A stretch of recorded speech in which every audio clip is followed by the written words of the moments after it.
Et bien bonjour à tous messieurs dames, bienvenue sur cette nouvelle vidéo, j'espère que vous allez bien, c'est Fukio, aujourd'hui on se retrouve pour l'hebdo crypto, l'actualité des crypto-monnaies sur cette semaine. On est le 3 octobre 2022, on a changé de mois. On se retrouve du coup sur Coin 360, on a aujourd'hui un bitcoin à 19 195 $, le bitcoin. Qui a fait sur une journée moins 0,41%, pardon. Ouais, ce qui nous intéresse, c'est sur 7 jours. Donc sur 7 jours, on a eu plus 2,13%, un Ethereum qui reste extrêmement faible, hein, effectivement, depuis The Merge.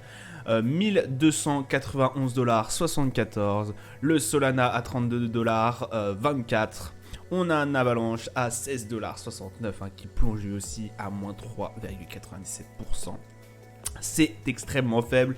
Les marchés de crypto restent sur leur support, hein, j'ai envie de vous dire. Le Bitcoin qui est un peu plus bas que les 20 000 $, qu'on prescrit, mais voilà, 19 000 c'est pas non plus le plongeon énorme qu'on attendait. Voilà, on espère que ça va tenir encore un peu de temps. On n'a pas eu des très très bonnes nouvelles, notamment sur les marchés financiers traditionnels. Voilà, on a atteint les plus bas sur la plupart des indices. Certains même sont en train de creuser encore plus bas. Donc voilà, on espère que les cryptos vont tenir un peu le coup, parce que là il va falloir encore tenir un peu. Ça commence à plonger encore et encore, on commence à gratter. L'inflation domine en Europe. Nous avons plus de 10% d'inflation en Europe, non. Juste 10%, 10% et quelques. Actualité qui a été sortie il y a une semaine. Donc voilà, on reste extrêmement prudent sur le marché de la crypto. À moins que vous fassiez du DCA, effectivement. Mais c'est aussi une grosse opportunité, hein, j'ai envie de vous dire. Voir un Avalanche qui a monté, qui a pointé sur les coups des, si je dis pas de bêtises, sur les plus de 100$ le jeton. 16,68$, c'est pas déconnant pour entrer, c'est même une très très bonne entrée, hein. Pareil pour le Solana, on se rappelle, le Solana avait monté à plus de, rappelez-moi, je crois que c'était plus de 250$ le jeton. À son plus haut, on est à 32$ le jeton. Est-ce que ce serait pas le moment d'acheter du Solana aussi? Je vous pose la question. Voilà. On va commencer direct en fait, c'est même pas autre, on va commencer par la première actu. Et la grosse actu, notamment Apple, qui du coup pourrait éventuellement mettre des NFT dans tous les jeux et applications. Effectivement, ça a été une révélation. Alors, je crois que c'était mercredi. Je sais plus quand est-ce que c'était dans la semaine. Effectivement, Steve Wozniak, je crois que c'est comme Wozniak, qui est le PDG d'Apple, qui adore la technologie Bitcoin, qui lui pourrait effectivement permettre à des utilisateurs, grâce à l'application App Store, d'acheter des NFT. Un truc de fou. Mais par la suite, bien évidemment, il y a une contrepartie. C'est-à-dire que oui, vous pourrez acheter des NFT, mais que les personnes, les NFT, auraient du coup une sorte de taxe. Il s'agit du coup d'une commission de 30%, pour monter jusqu'à 35% en fonction des pays. Et du coup, ça serait aux frais de la maison. Enfin, ça serait une sorte de taxe, comme si vous payiez un peu la TVA. Voilà. Bien évidemment, cet argent-là reviendrait à Apple, hein, sans doute bien. Ce dernier, donc Aidan Ryan, qui a révélé qu'Apple aurait déclaré aux startups que les NFT seraient autorisés à être vendus sur des applications répertoriées dans l'App Store, mais que toutes les ventes d'NFT devraient passer par des achats intégrés et qu'elles seraient donc soumises aux frais maison, donc c'est-à-dire entre 30 et 35% d'imposition. Donc beaucoup râlent, parce qu'effectivement 30-35% c'est énorme. Mais d'un autre côté, on a aussi cette possibilité, pardon si j'ai tapé dans le micro, d'étendre un peu et de faire connaître au grand public les NFT et puis pouvoir faire connaître ce monde de la crypto-monnaie un peu, voilà, de démocratiser, de mondialiser ces NFT en fait, et de pouvoir faire connaître auprès d'un grand public. Et ça c'est extrêmement intéressant, puisque bon voilà, les NFT, je vois bien qu'autour de moi, il n'y en a pas énormément qui en parlent. C'est pas non plus très connu, il y a très peu de personnes qui investissent dans un public large, hein. Et là ça pourrait être vraiment un coup de boost pour ces genres de NFT, hein, pour ces startups. Et voilà, ça pourrait être un gros avantage pour eux. Le souci, c'est qu'effectivement 30 à 35%, bon, pour moi ça serait un peu abusé quand même, parce que là vous perdez pratiquement un quart du profit, même beaucoup plus qu'un quart du profit, puisque un quart c'est 25%, donc ouais, vous perdez plus de un quart du profit, donc ça commence à être extrêmement, voilà, c'est assez cher quand même. Donc bon, beaucoup râlent. Moi je trouve qu'aussi il y a une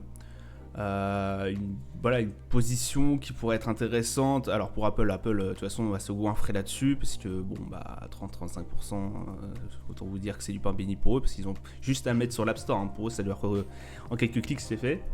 Mais pour les startups et autres, c'est un énorme coup dans la trésorerie quoi. Donc voilà, mais après ça leur donne de la visibilité, et la visibilité ça se paye très cher, surtout l'App Store quoi, tous les personnes qui ont un Apple ont un App Store, tous ceux qui ont je crois que Mac ça marche par App Store, hein, si peut-être j'ai pas de Mac, hein, je suis désolé, mais effectivement beaucoup de personnes, moi j'ai un iPhone, voilà, tout le monde a App Store et pourrait télécharger très très vite leur NFT, leur NFT directement sur l'App Store, et puis pouvoir faire tout ce qui est jeux et autres grâce à l'App Store, et puis voilà, hein, c'est démocratiser un peu le NFT. Ça a un coût, je suis d'accord, mais ça apporte une visibilité, et la visibilité ça se paye très très cher, hein, comme si vous mettez je sais pas moi, votre produit aux Galeries Lafayette, vous payez Galeries Lafayette certes très cher par rapport vous payez un pourcentage, je crois, si je dis pas de bêtises, si vous mettez un corner aux Galeries Lafayette. Là c'est la même chose, ça vous apporte de la visibilité, parce que bon, Galeries Lafayette c'est connu, et là c'est App Store, donc c'est très très connu, c'est mondialisé en plus, donc forcément vous payez un coût. 30-35%, bon c'était peut-être un peu trop abusé, hein. 20-25%, ça pourquoi pas à les limites, mais 30-35%, c'est tellement le pricing power qu'ils ont, Apple, c'est vraiment abusé quoi. Vous regardez la dernière Apple Watch, elle coûte 1000 balles, ça fait mal aux fesses quoi. Donc voilà, ils sont très très forts là-dedans. À mon avis, ils vont être capables, ils sont dans la mesure et dans la capacité énorme d'imposer ces 30-35%. Et croyez-moi qu'il y aura des personnes, des startups et bien d'autres qui seraient capables d'aller sur Apple Store et payer 30-35% de frais. Ça c'est sûr et certain, il y en a beaucoup qui le feront. Voilà, grosse actu. Ça va élargir le monde, ça va élargir la possibilité aux startups de se faire connaître, et aussi tout ce qui est l'environnement du NFT, d'être un peu plus démocratisé. Donc très très bon, très très bien, et aussi derrière la crypto-monnaie, hein, aussi, qui pourrait être très très intéressant, qui pourrait être impacté par justement ce grand acteur, hein, Apple, qui met à disposition sur son App Store des jeux des NFT via les jeux, etc. Deuxième grosse actu, alors on a Celsius. Alors Celsius, on en avait parlé il y a de cela quelques semaines, si je dis pas de bêtises, sur les hebdo crypto, bien évidemment, qu'on fait pratiquement toutes les semaines, que j'essaye de faire toutes les semaines, et qui notamment avait de gros problèmes. Pour vous reconstituer, pour refaire le contexte, Celsius, ils avaient des portefeuilles, il y avait des personnes qui avaient essayé de retirer, ils ne pouvaient plus, puisque c'est un peu la crise en ce moment avec Celsius. C'est un peu le chaos qui règne sur les crypto-monnaies, hein. Je vous rappelle que là on est vraiment dans les plus bas qu'on ait connus pratiquement depuis cette année, on est vraiment dans les plus bas. Donc c'est un peu l'hiver des crypto-monnaies s'éternise un peu, et puis en plus il fait de plus en plus froid, j'ai envie de vous dire. Donc beaucoup de crypto-monnaies meurent, hein, on a bien vu sur le Terra Luna, hein, voilà, bah, c'est fini pour eux. Et bah là, Celsius, voilà, c'était à peu près la même chose, c'était un portefeuille, il y avait eu des énormes problèmes. Enfin, je vous refais pas toute l'histoire, mais il y a eu des énormes problèmes. Du coup, ils étaient, je crois, de tête. Ils étaient passés au tribunal, hein, puisqu'effectivement, pour liquidation, enfin, ils essayaient de sauver la plateforme, parce que je vous rappelle que s'il y a liquidation, toutes les personnes utilisant Celsius voient leur fonds disparaître. Hein, voilà, c'est ce qui se passe. Hein. Quand on ferme le rideau, c'est fini. Hein, Celsius n'existe plus. Tout l'argent que vous avez laissé sur Celsius, vous ne pouvez plus retirer. De toute façon, à l'heure actuelle, vous ne pouvez plus retirer plus qu'un certain montant, je crois, de tête. Et bah voilà, ça a posé problème. Et du coup, là, on a la démission d'Alex Minchinki. Donc lui qui avait essayé en fait en soum de partir, bah, du coup a été forcé d'admettre qu'il a été forcé d'admettre sa démission, hein, de poser sa démission. Il avait essayé de retirer les Cel, bah, du coup qui est le token du Celsius, discrètement, etc. etc. Bon, ça n'avait pas trop marché, donc le 27 septembre, du coup, il a été obligé de poser sa démission parce qu'il y a eu beaucoup de personnes qui se sont opposées à ce qu'il garde la fonction de CEO, donc le directeur général. Il y avait eu notamment des rumeurs en juin, voilà, indiquant que le numéro de Celsius avait tenté de quitter le navire. Les médias avaient par la suite révélé des mouvements sur ses adresses liées du coup à lui, qui aurait tenté d'exfiltrer discrètement les tokens Cel. Donc voilà. Il avait essayé de faire un petit couteau dans le dos là, vite fait avant de quitter le navire. Ça n'a pas marché parce qu'effectivement quand Celsius est dans la sauce, le premier mec qu'on va aller toquer à sa porte, c'est quand même le directeur général. Il avait aussi lancé un plan de sauvegarde, je crois de cela il y a quelques semaines. Et ça n'avait pas forcément marché. C'était en cours, c'était pas approuvé par la majorité des personnes. Et il y avait eu énormément de soucis. Donc bon bah là il a été obligé de poser sa démission, voilà, sans rien demander derrière. Hein. Et puis les personnes, voilà, les personnes qui utilisent Celsius sont toujours dans la tragédie, dans la misère. Le bateau il est en train de prendre la flotte, j'ai envie de vous dire. Donc du coup c'est le numéro 2 je crois qui reprend sa place. Chris Ferraro, il s'occupe désormais du poste de directeur de restructuration en tant que PDG intérim. Donc lui il y croit toujours, hein, voilà, il dit que au bout du tunnel il y a forcément la lumière. Simplement le tunnel peut être très très long et à la fin il peut avoir un trou béant. Mais bon, ça c'est pas dans la... c'est pas dans... J'ai envie de vous dire, c'est pas dans les mœurs, mais ils sont très très mal partis, hein. En tout cas Celsius, peut-être qu'ils arriveront à se dépêtrer de tous ces problèmes, hein. Parce que voilà, là avec le nouveau PDG, le nouveau PDG Chris Ferraro, ils vont peut-être avoir l'occasion de sortir un peu du gouffre. D'ailleurs, c'est ce qui va nous amener à la troisième nouvelle.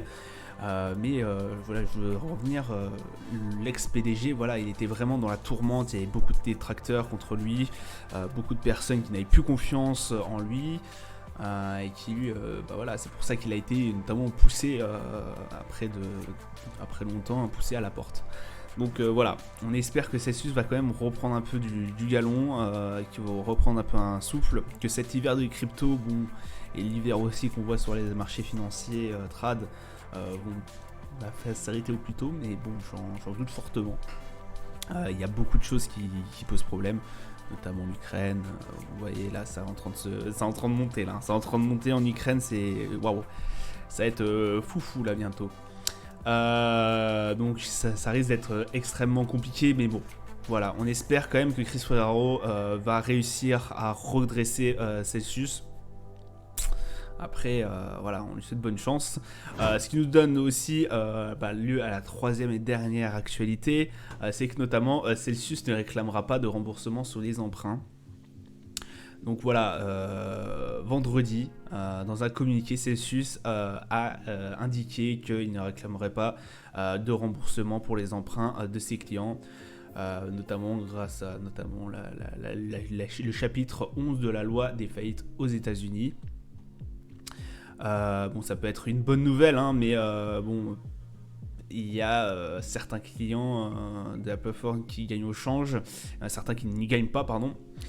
Pour réaliser un emprunt, du coup, il faut déposer plus de collatéral que la somme empruntée. Ceci signifie donc que la personne concernée par cette décision a potentiellement une valeur d'actifs gelée sur Celsius supérieure à la dette qu'ils ont contractée, et rien ne garantit qu'ils puissent récupérer un jour la totalité des crédits, des dédits actifs. Je vous explique. Pour emprunter en fait sur une plateforme de crypto-monnaie, bien évidemment, il faut une somme plus une autre. Et en gros, vu que Celsius est dans la tourmente, ils ont gelé. Donc c'est à dire que là, ils demandent plus, ok, d'accord, vous voulez emprunter, il n'y a pas de souci. Du coup, on vous donnera, en fait, on ne demandera pas de remboursement d'emprunt. Donc c'est à dire que vous ne pouvez pas, vous ne rembourserez pas cet emprunt. Mais par contre, vu qu'en fait on est en état de grâce, vu que c'est un peu compliqué, on est limite en train de tirer le rideau sur Celsius, bah vos fonds vont rester chez nous. Je sais pas si vous voyez un peu pro le truc. Vos fonds vont rester chez nous. Donc c'est à dire que certes on vous redemandera pas les remboursements de l'emprunt, vous garderez peut-être l'emprunt, mais tous vos fonds resteront chez nous. Et si on ferme le rideau, en fait, vous n'aurez plus rien. Donc voilà, je sais pas si vous arrivez à voir ce que je suis en train de vous dire. C'est chevaleresque un peu de leur part, mais non, en fait, ça l'est beaucoup moins parce que derrière, s'ils ferment le rideau, en fait, vous avez tout perdu. Voilà, donc certes, vous rembourserez pas l'emprunt, mais les jetons qui vous auront permis d'emprunter, vous l'aurez un peu dans le baba. Donc voilà, ça reste très très tendu au niveau de Celsius. On espère effectivement qu'ils vont arriver à s'en sortir. Bon, c'est assez tourmenté. Voilà, c'était tout pour moi pour aujourd'hui. Je vous souhaite une bonne semaine sur les crypto-monnaies, une bonne journée sur ceux qui vont investir dans les crypto-monnaies. Bonne journée à vous, je vous dis à plus tard, ciao ciao.